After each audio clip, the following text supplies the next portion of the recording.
Hey everyone, Dame to the chair from the StarCraft Garden side to bring you a quick tactics video on the Zerg Creep Tumor available to them in StarCraft 2. So this building, as you can see, helps spread creep around, and yeah, it's also got an interesting ability in that it can actually spawn additional creep tumors after a little cooldown is attained. So creep tumors themselves can only be spawned on the creep itself, and yeah, once you start their construction, as it were, they're completely vulnerable, but yeah, once they finish, then yeah, they start spreading creep, and they also burrow as well, so the enemy will need to bring a detector or scan in order to actually detect it.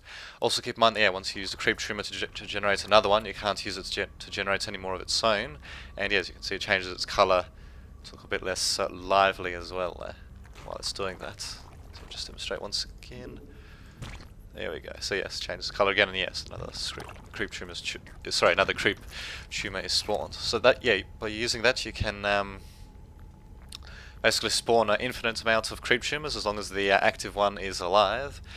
And yeah, basically the more creep tumors you have in a particular area, the faster the creep will spawn up into a certain radius from each creep tumor. So the creep tumor is initially spawned by the queen unit, as you can see. It will just spawn one right here.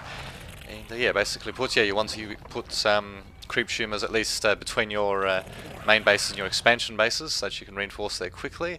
And provided that you're not playing against the Zerg opponent, yeah, you'll ideally want to spread creep around as much of the map as possible, usually towards your opponent's base, so you can get your units to them as fast as possible.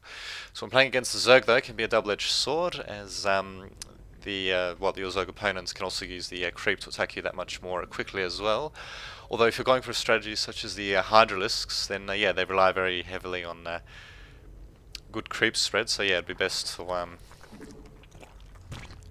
yeah, spread creep as much as possible towards your opponents than if you're going for units like that. Yeah, the creep tumors themselves, they also provide vision, as you can see, so as a result, yeah, they're usually pretty important targets to your opponents to take out. They'll usually bring along detectors or scan for creep tumors to be able to take them out. And yeah, keep in mind that yeah, if a creep tumor is destroyed, then if there's nothing else to generate creep around, then yeah, that creep will slowly recede. So yeah, one thing you can do with creep tumors, for example, is you can use an overlord once the layer's been created. You can use an overlord to spew some creep out onto an enemy expansion, for example, then use a queen to lay a creep tumor on there, then you can move to another expansion, so on and so forth. So basically denying your opponents the use of that expansion, unless if they're the Zerg, of course. So yes, alternatively, before you get the lair, you can actually use the drone. Actually, I better get the queen over for this as well. Indeed.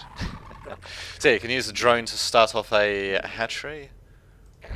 There we go, as so. And then yes, then basically you cancel the hatchery, and then you place a quick creep tumor down on the remaining creep as quickly as possible. There you go.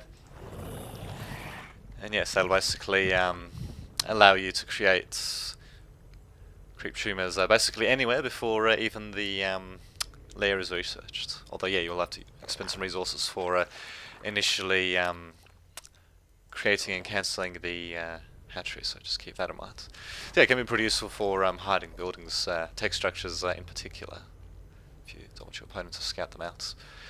So there you have it. Check out the StarCraft Garden site for more information about the Zerg, and until next time, this has been Dame to the Witch, signing off.